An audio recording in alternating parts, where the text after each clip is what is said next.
Ben söyleyeceğim. İşte hastamızın bilinci yerinde değil, hava yolu açıklığı güvenliğini sağlayacağız.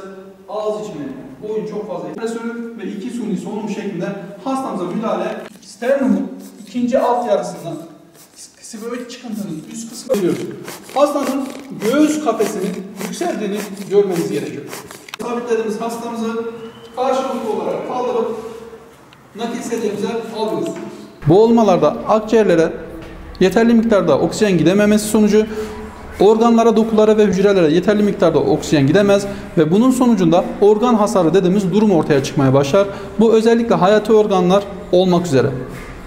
Şimdi boğulmaları başlıca şu şekilde sıralayalım. Örnek veriyorum. Hava yolunun tıkanması sonucu bir boğulma meydana gelebilir. Birey farklı sebeplerden dolayı bayılması sonucu dil kökünün geriye kaçması neticesinde hava yolu tıkanır. Ve buna bağlı olarak boğulma dediğimiz akciğerlerin oksijensiz kalması ve dokulara, organlara yeterli miktarda oksijen gidememesi sonucu boğulma vakası gerçekleşir.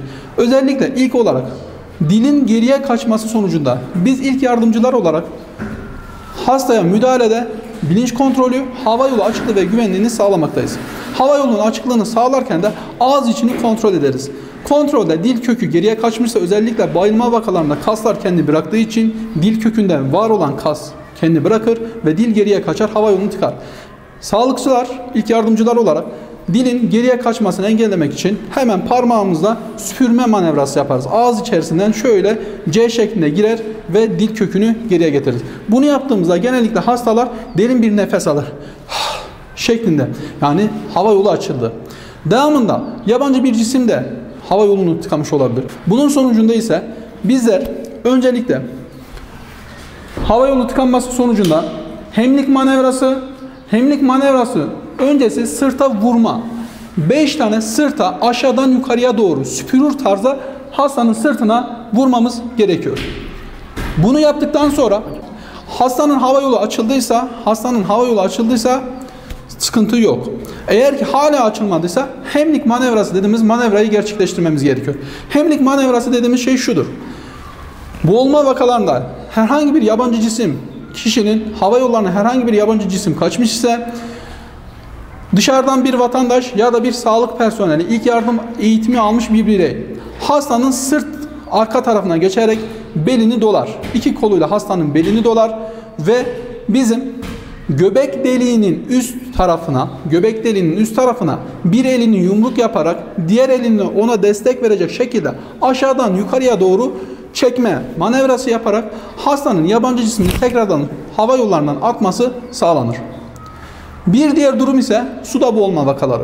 Suda boğulma vakalarında biz sağlıkçılar olarak hasta sudan çıkarılmışsa, bilinci açık bir hasta ise, suda boğulma vakalarında hasta sudan çıkarıldı ve bilinci açık ise hastaya yarı oturur pozisyon veriyoruz. Biz buna semifağlar diyoruz. Yarı oturur pozisyonda sağlık ekiplerinin gelmesini bekliyoruz.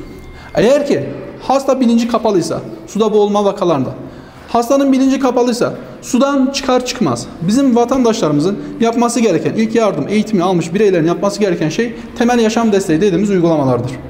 Temel yaşam desteği 30 göğüs basısı ve 2 suni solunumdan oluşan müdahaledir. Öncelikle hastanın bilincini kontrol ediyoruz. Bilinci yerinde değilse hastanın ağız içini kontrol ediyoruz. Herhangi bir yabancı cisim var mı yok mu? Yok ise devamında 2 suni solunum veriyoruz.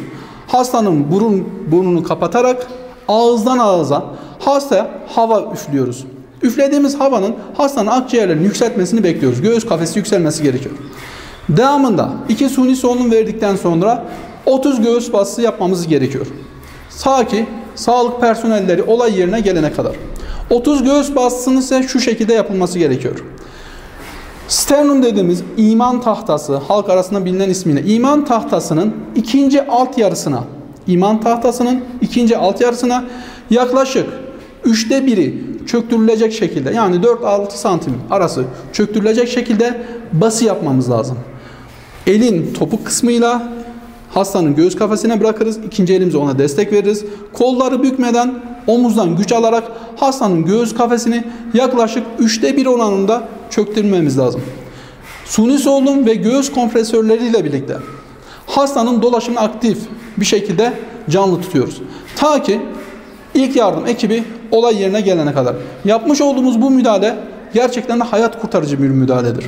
Bunun dışında eğer ki beklersek hastanın dokulara, organlara yeterli miktarda oksijen gidemez, dolaşımı olmaz ve hasta X dediğimiz durum, yani ölüm vakası, hasta ölür, hastayı kaybederiz. Müdahale sırasında eğer ki temel yaşam desteği yapılmıyorsa hasta orada ölecektir maalesef. Ama temel yaşam desteği hayat kurtarıcıdır. Suda boğulmalarda şöyle bir durum vardır. Normalde beyin hücreleri birkaç dakika içerisinde ölürken suda boğulmalarda bu süre 20 dakika 30 dakikaya kadar çıkabiliyor. Ondan dolayı vakit varken hastanın dolaşımını ve solunumunu aktif tutmamız lazım. Dışarıda vatandaşların yapması gereken temel yaşam desteği ya da ilk yardım eğitimi almış olan bir bireyin temel yaşam desteği yapması gerekiyor. Bunun sonucunda ilk yardım ekibi gelir ve hastayı temel yaşam desteğine devam ederek ileri kardiyak yaşam desteği dediğimiz destek ile birlikte naklini sağlar ve hastamızı hayata tutundurmuş oluruz. Bundan dolayı özellikle havaların ısınmasıyla birlikte boğulma vakalarının artması durumunda bütün vatandaşlarımızın ilk yardım eğitimi konusunda bilgilendirilmesi, bu konuda eğitim almalarını önermekteyiz.